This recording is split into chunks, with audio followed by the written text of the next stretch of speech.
Okay, so one person asked me, because they did actually notice there was a change, so the certificate for the TOE WPA2 has changed today, and they announced it that there's something from Search and the intermediate certificate is Telema. So I have it on my computer if anybody wants to check it afterwards, this fingerprint and so on. I got it from the webpage when they announced that it would happen, and so if you see that, then it's probably okay.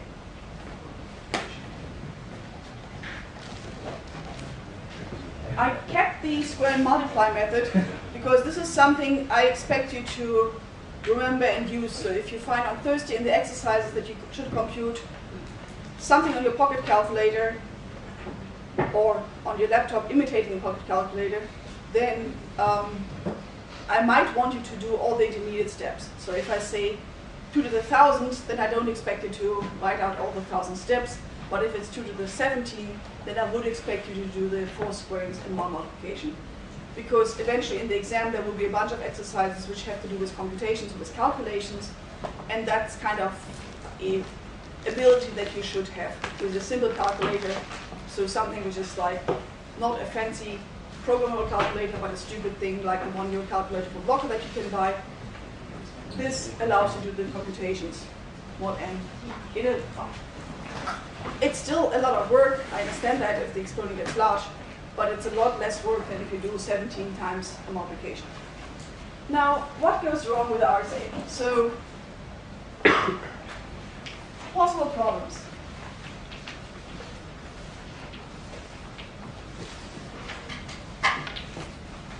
What is RSA?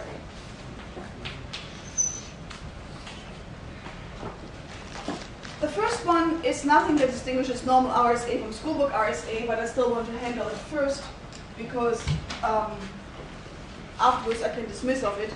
I already mentioned that some people might take take P and Q of lambda bits a little too literate. So you should pick a random prime of lambda bits and not the first prime that has lambda bits.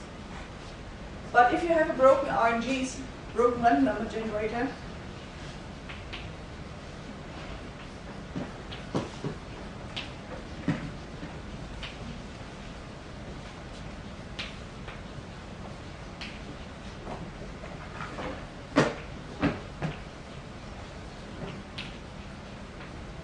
and broken means it is not so random as it should be, then you might be generating primes that other people are generating, or you might be generating primes that are somewhat biased. And normally there are lots and lots of primes. So the typical question I get when people who are not mathematicians, but who kind of, I mean, RSA is not so hard to understand. You can explain this on a train right on the back of a napkin. You start saying, okay, well, isn't that a weakness? Alice and Bob and Eve and Charlie and everybody has to pick these 2 primes. Why don't you just make a big table of all those primes? If you look at L-bit primes, yes, any number, it's not too high chance of being a prime if you take a number between 0 and 2 to the L. But the numbers which are not prime are only a certain fraction. So if you have an L-bit prime, then you have 2 to the L numbers up to there, and out of those, roughly L, a fraction of L, are not primes. So you have a good chance, only a fraction of L of them is a prime. So, number of lambda bit primes is about 2 to the lambda divided by lambda. So 2 to the lambda is all numbers with lambda bits, and then you have a fraction of lambda of those that are prime. So that's just the prime number theorem.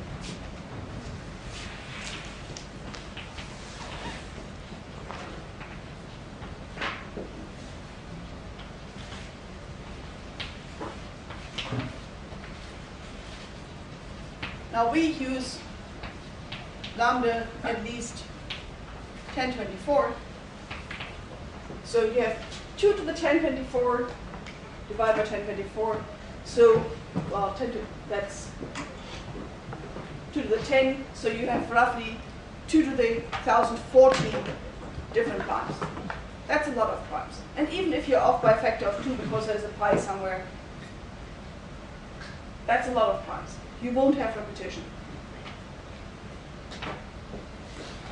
So no repeated primes.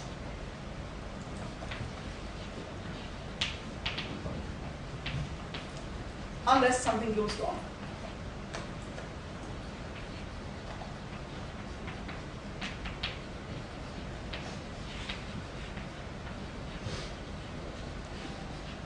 And of course, when you ask what could possibly go wrong, things have gone wrong. So in 2012, there were actually 2 papers that had taken all the certificates of the internet, just connected to basically any IP address, going like, hey, do you speak HTTPS? And if so, please give me a certificate.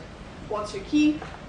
Taking a bunch of RSA keys, and then basically checked what, if it was fewer keys, you could do with pairwise G3ds. So you do the GCD of one key with the next key, one key with another key, another key, another key. And if any of those share a prime, that will pop up. But you're doing the GCD of 3 times 5 and 3 times 7, you're getting the 3. So if any of them share a factor, you're getting the share factor. And since each of them is just the product of 2 primes, then you can totally factor those 2. And in 2012, these 2 papers actually noticed that quite a few machines on the internet were doing this. Now one group went like, oh my god, the internet broken, that's called the New York Times. And the other group went a step further and said, okay, well, what are these machines? Is this our bank, or is it some PlayStation or something? And it turned out that most of those were set-top boxes, like little routers and such, that came either pre-configured or that had a little bit of a problem with their randomness generation. So a typical example is you buy a router, and the router wakes up. It's a little ARM processor or some other MIPS or something. It wakes up and says, I should generate my RSA key. Those are programmed to do the first, all they're doing is ever do web traffic, so they need an RSA certificate. Sounds good. And then, well, let's see what I have in randomness. So Linux kernel, which is usually running there, gives me random key input, like from the keyboard. I'm a little set-top box, I don't have a keyboard. It gives me random interrupts from what hard disk I'm spinning. I'm not spinning a hard disk, I have a little SD, like a tiny little chip for memory. Random network packets. Well, I just woke up, I'm not online yet, I don't have any network packages. So all the things, so those were the 3 main things that Linux at that point was taking in order to generate randomness from. Those didn't exist. It took a few other things, so it wasn't totally deterministic, because if it was totally deterministic, all of those would have had exactly the same key. That would be bad, because then you can buy one of those and have the keys for the others. But it's actually kind of worse if they have almost the same keys. So what happened was that on wake up, they had so little randomness that the first prime was often shared. And then by the time they got to the second prime, they had a bit more randomness, so the second primes were not shared anymore. And so you had one overlapping prime and one other prime.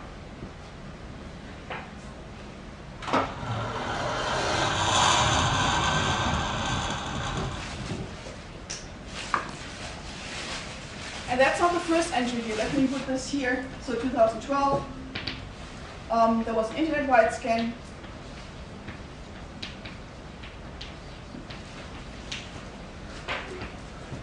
And then lots of tech set-top boxes.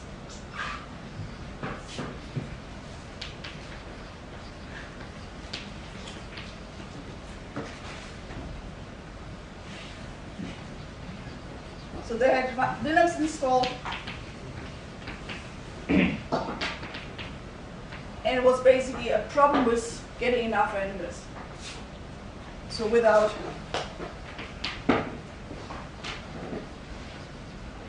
enough randomness sources.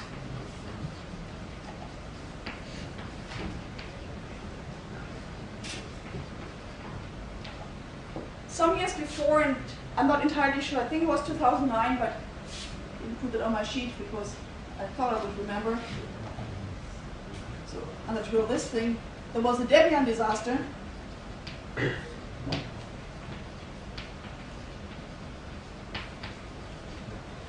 And that was, it was just not enough randomness.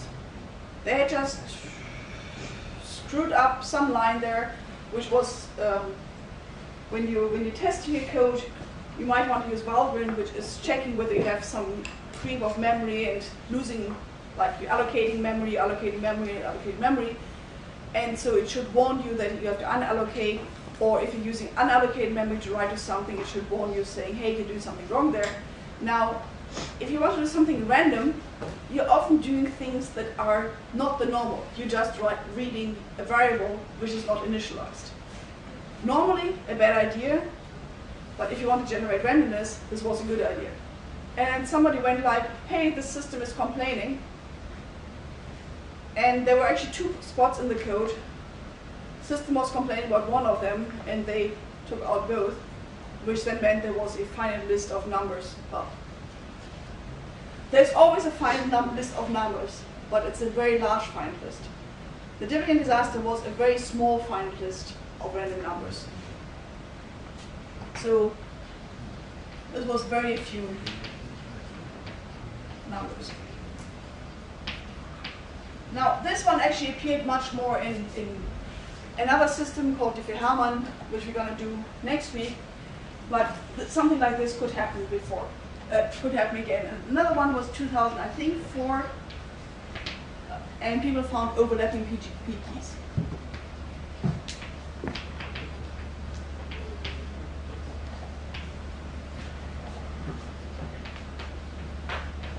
So the 2012 thing was basically doing a pairwise GCD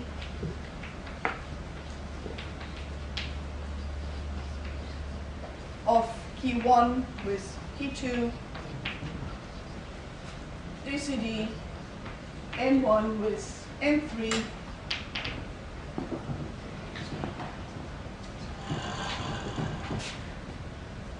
and then you find common factors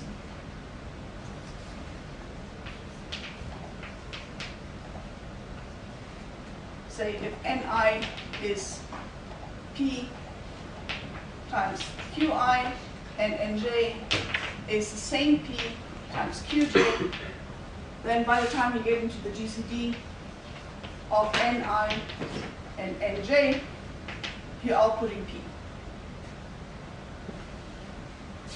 And then you can get Qi as Ni divided by P. So once you know the factors, you can figure out phi of n, and when you have phi of n, you can get D.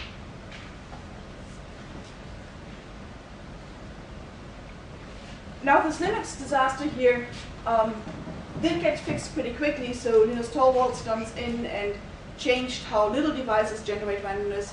There was something that I had taken out because it was not necessary for big devices and was slowing down the execution, but for small devices this was necessary. And well, Nadia Henninger, who was one of in the cooler team, the one which was actually doing like all the research on what devices these are, she has a graph of how many keys they still find that are vulnerable.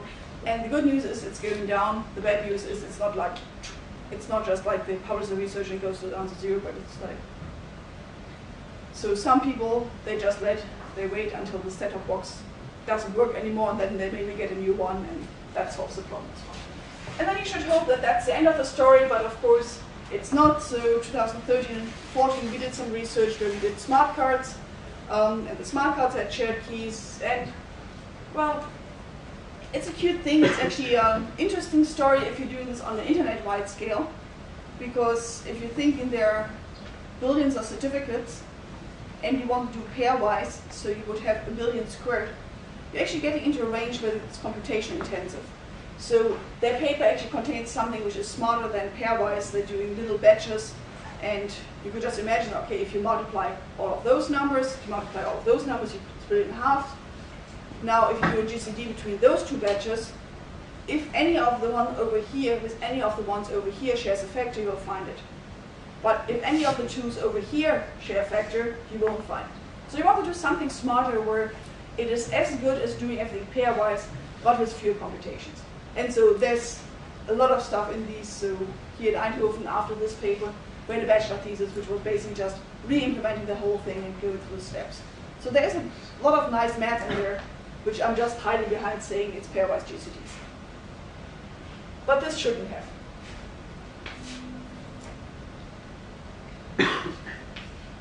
So 2013-14, the smart card thing that I was involved in was the Taiwanese citizen cards.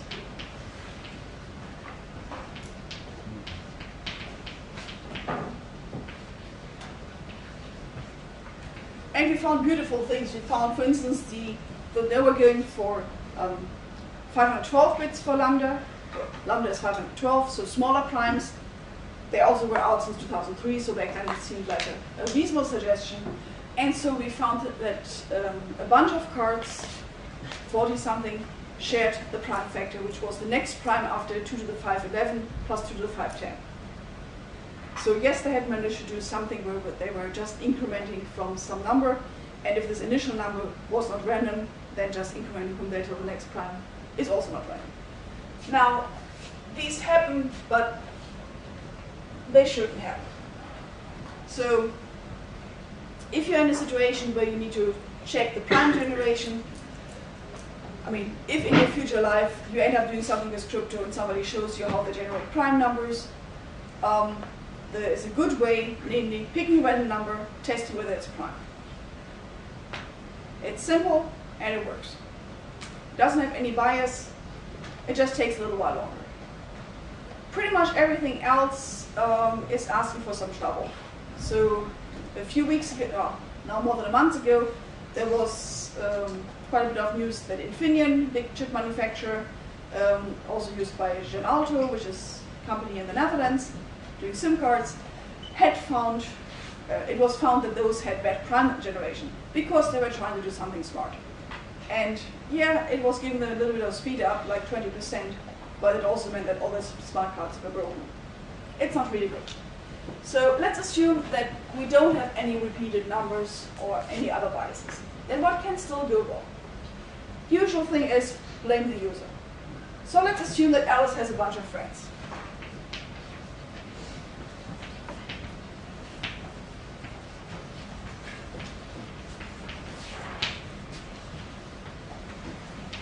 So the friends have keys N1, and then they followed my class, and they said, oh yeah, 3 is a nice small number. N2, 3, N3, 3.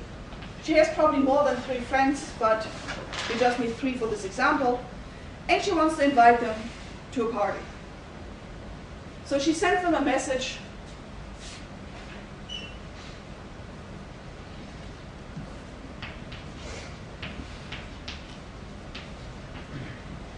So she sends message M, the same message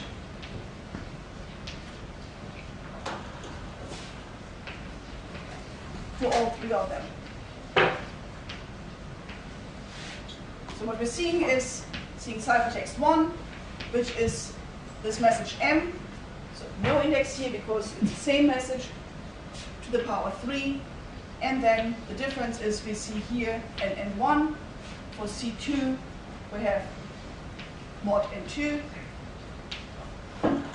and for C3 we have mod N3, and all of these have M cubed.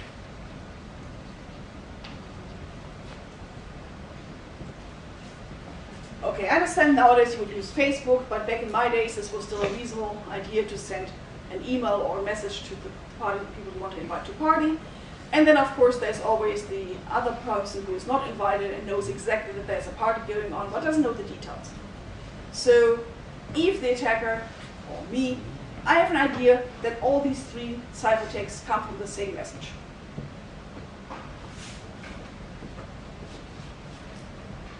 Do you see what I could do in order to figure out what M is?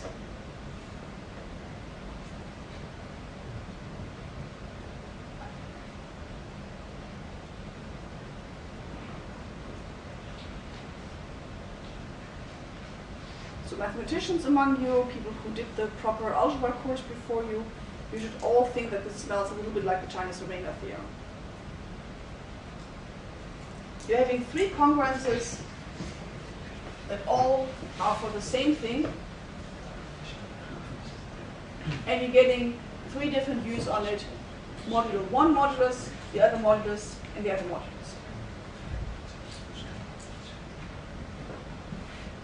So, well, if it looks like CRT, how about we apply CRT? So, CRT, that is the Chinese remainder theorem.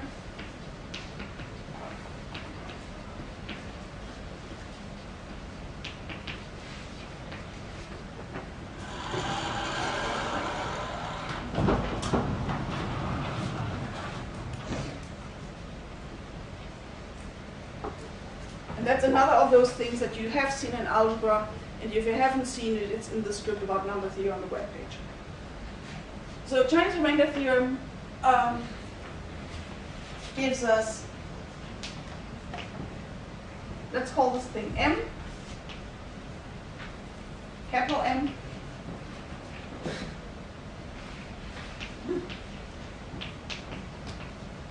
such that M is congruent to Ci mod Ni.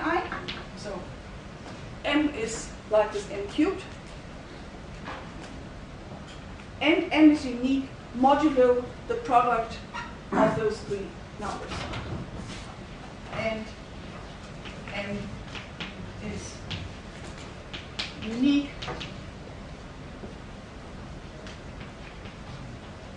modulo n1 times n2 times n3.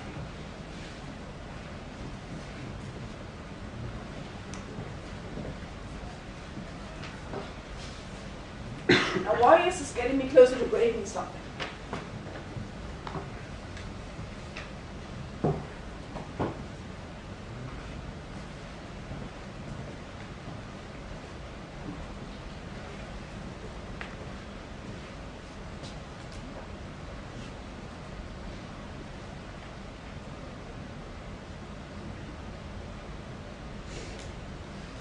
So in particular, m is the same as little m cubed modulus product.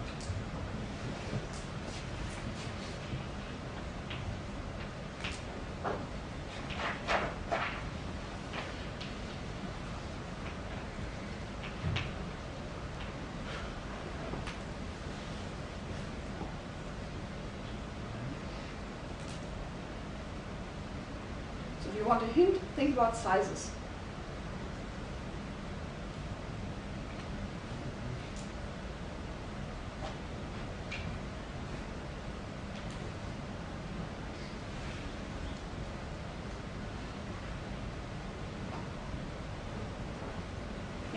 The n is smaller than n1, and smaller than n2, and smaller than n3, so n to the power 3 is also smaller than n1 times n2 times n3. Yes. So it's just just the same. It's not congruent. It's also so equal. Your classmate is arguing that instead of saying congruent here, we can do equality. So m is equal to n cubed. And then he was saying something which we said when we defined the encryption and the decryption. For encryption, we insisted on the message has to be smaller than the modulus. Now, all of these three here are valid encryptions, so n must have been smaller than any of the ni.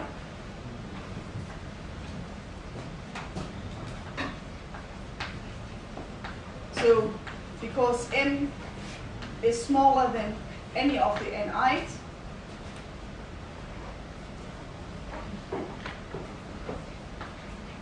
and thus n cubed, lowercase n cubed, is smaller than n1 times n2 times n3. So capital M is smaller than this, it's unique up to this product. N cubed is smaller than this, so those are equal numbers. And now the cool thing is we have now a cube over the integers. I didn't comment on it, but, well, RSA is secure because it's hard to compute cube roots modulo n. But it's easy to compute cube roots of an integer. If I give you 8, whether I reduce mod 1000 or not, if you see 8, you know this is 2 cubed. So if there was no reduction modulo the modulus, then computing cube roots is easy. So you can just ask your pocket calculator, take the number, compute to 1/3, and it will give you a number. Now probably it will have some approximation errors, so you take the next integer and test it. But it works, it's super easy, it's something your calculator can do. Whereas before you have a hard problem where I said, oh, nobody can do this. So computing roots in the integers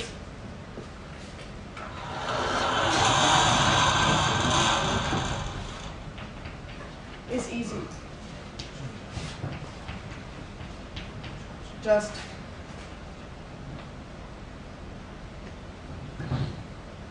the polytime polynomially many steps. And so from that I get n.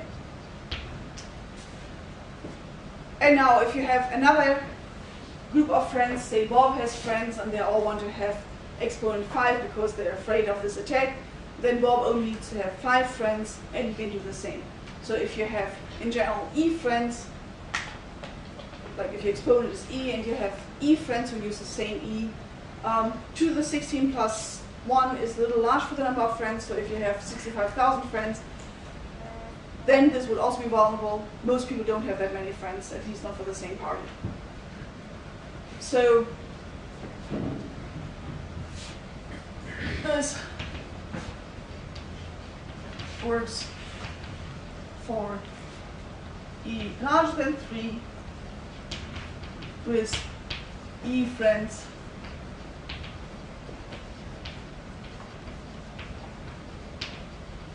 sharing, well, they all need to share E and getting the same message.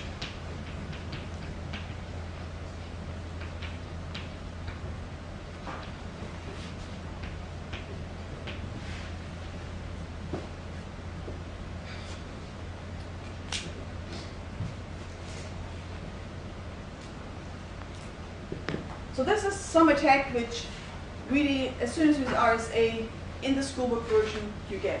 The next attack is a little more obscure. Oh, this should have been 2.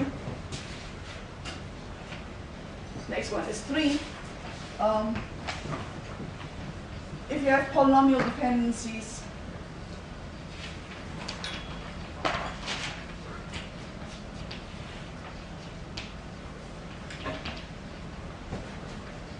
between messages.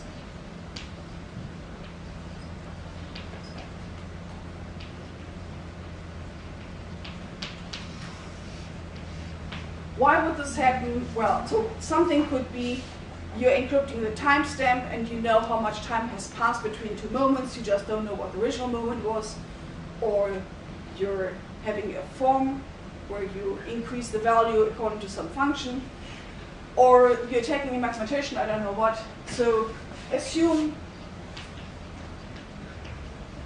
that C1 is the encryption of some message M to the E mod N,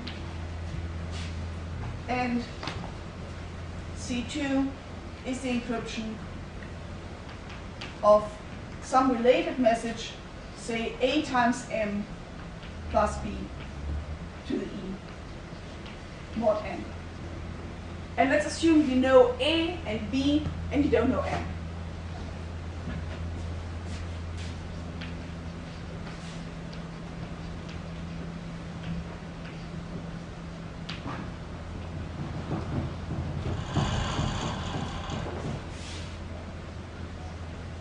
You know A and B and you have unknown M.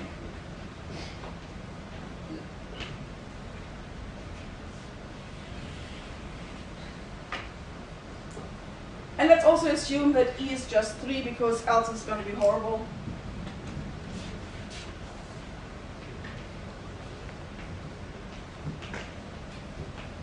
So that means that our C2 is congruent to 3,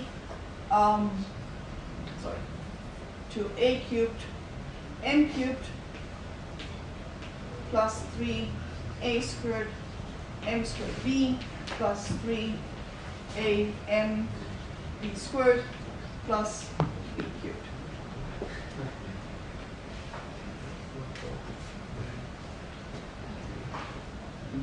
Okay, so let's assume we're getting those two messages and then we would like to get M.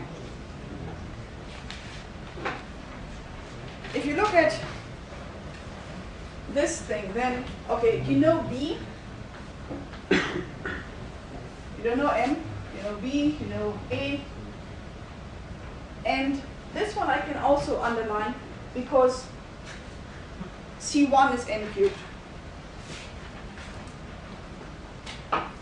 But we don't know M. So there are two parts in here, this M squared and this single M, which we don't know.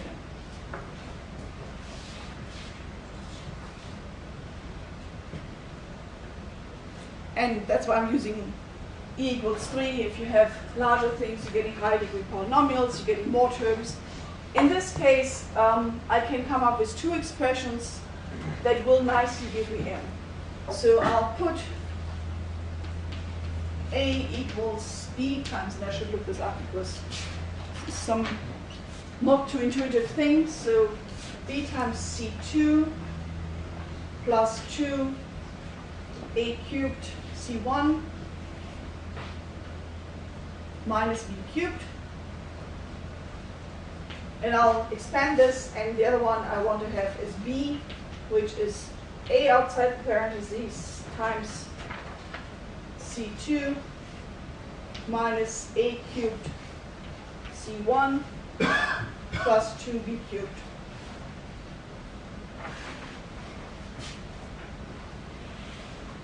So what's happening basically is I'm taking this expression here, I'm taking away B cubed,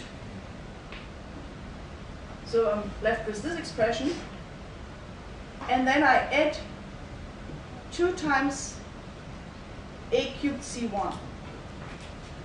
Okay, so that means I'm getting B outside the parentheses, C2 is this monster, I have A cubed M cubed plus 3 A squared M squared B plus 3 A M B squared plus B cubed.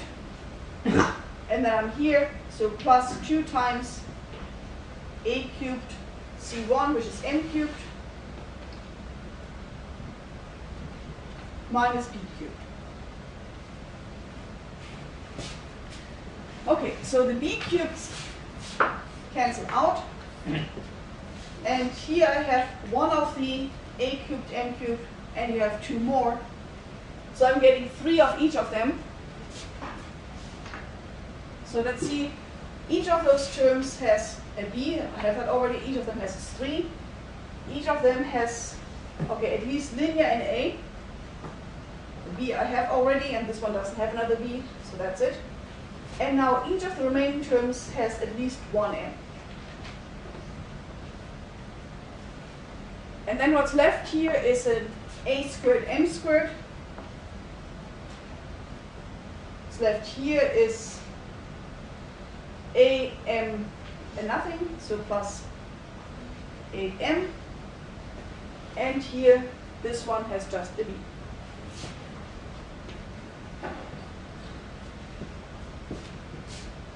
Double checking that I'm still on the track. Yep, that's what I hope to be. And now what I'm doing here is I'm removing this first term, the A cubed C1, and I'm getting 2 more of this guy. So that means I'm having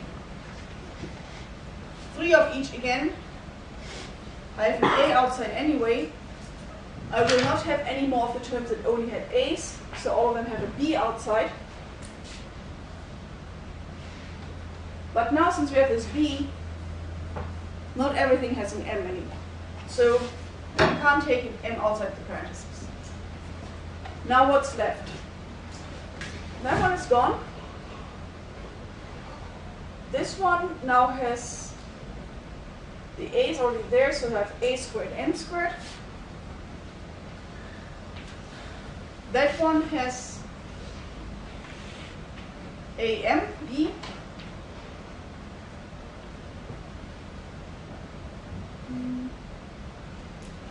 It should have had a B as well before. Wait. Yes, it had a B. Yeah, it had a B.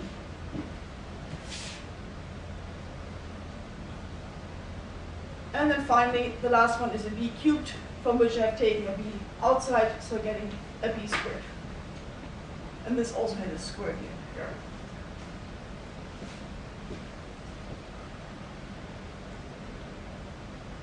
This is the kind of stuff that's easier if you have a sheet of paper in front of you than if you have a blackboard in front of you. So if you just trace all the terms, then these two should now be fine.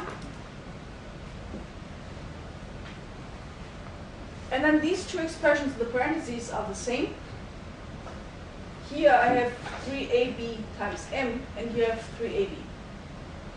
So if I take a divided by b, I'm getting m.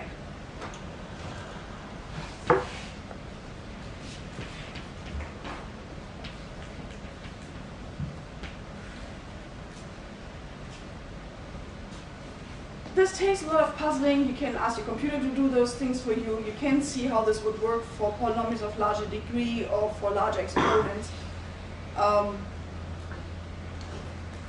I think what we'll do, well, now we'll not do it, but like what cryptography has done next is to just avoid all kinds of math relations. So this attack can be generalized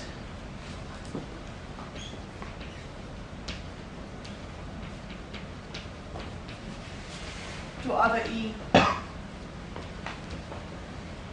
and other relations.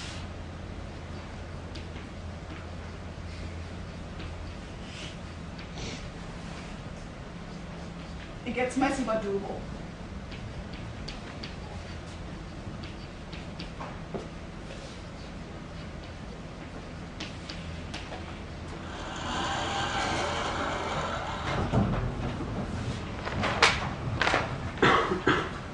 Now the fourth one is a bit more interesting. I mean, here you could say, well, I'll just ensure that nobody has any such polynomial relation between the messages. It's weird anyway.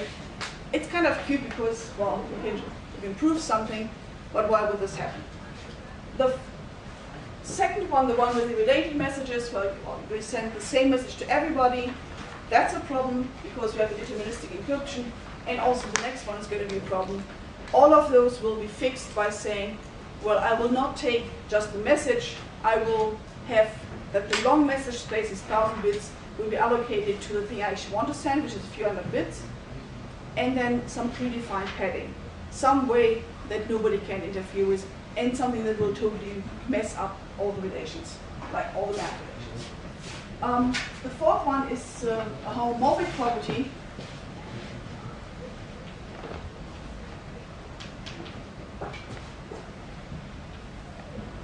So this is called homomorphic encryption, which sometimes is exactly what you want. So we should note that if you have C1 times C2 for the same person, then that's 0.1 to 1. M1 to the E times M2 to the E, which is the same as M1 times M2 to the E. So if you multiply the ciphertexts, you implicitly get the encryption of the product of the plaintexts. So the product of the ciphertexts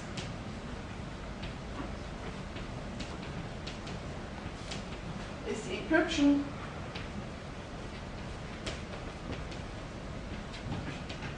of the product of the plaintext.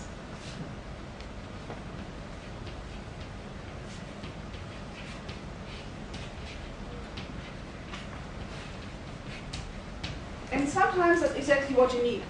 If you want to do some computations where you have your data encrypted, stored somewhere, and well, most of the time the application actually wants you to add up numbers. For instance, you have encrypted votes and you want to tally those, then an addition function is more useful.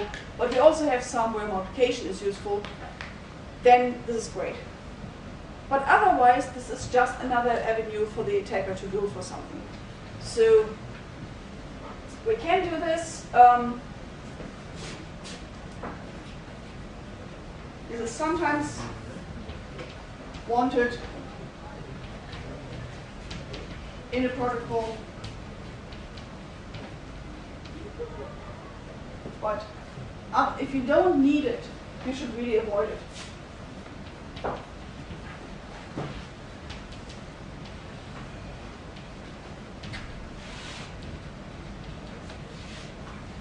For instance,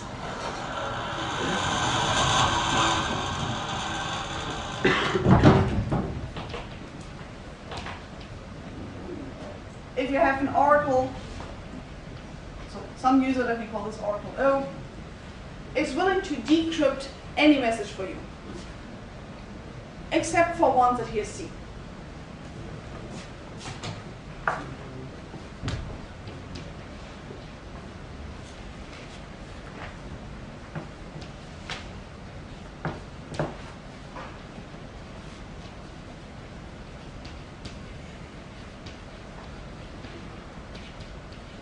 There's one challenge ciphertext C, and then the oracle is willing to decrypt everything else for you. Sounds a bit ridiculous, but you could imagine that you have like a web server which just checks something and passes this on. Now, with RSA, you have this weird thing that the encryption and the signature fit together, so that if you have a decryption query, that's the same as the sign query. So you could imagine this is just some entity which signs anything. It's a certification agency, and it just applies its public key, sorry, its secret key on the message. So you queried anything, and then in order to make this a little more interesting, let's assume you're not allowed to choose ciphertext C. Then you just ask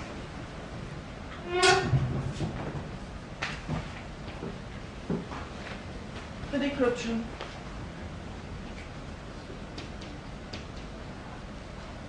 You're taking your C, the challenge, and you multiply it by 2 to the E. Now, this gets decrypted. Well, this is the encryption of 2 times the message to the E. And so we get M. Now, this is a valid ciphertext. It's not the same as C.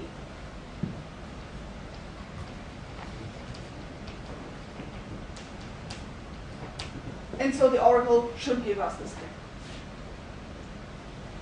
Okay, so these were the reasons why we don't want to have schoolbook RSA.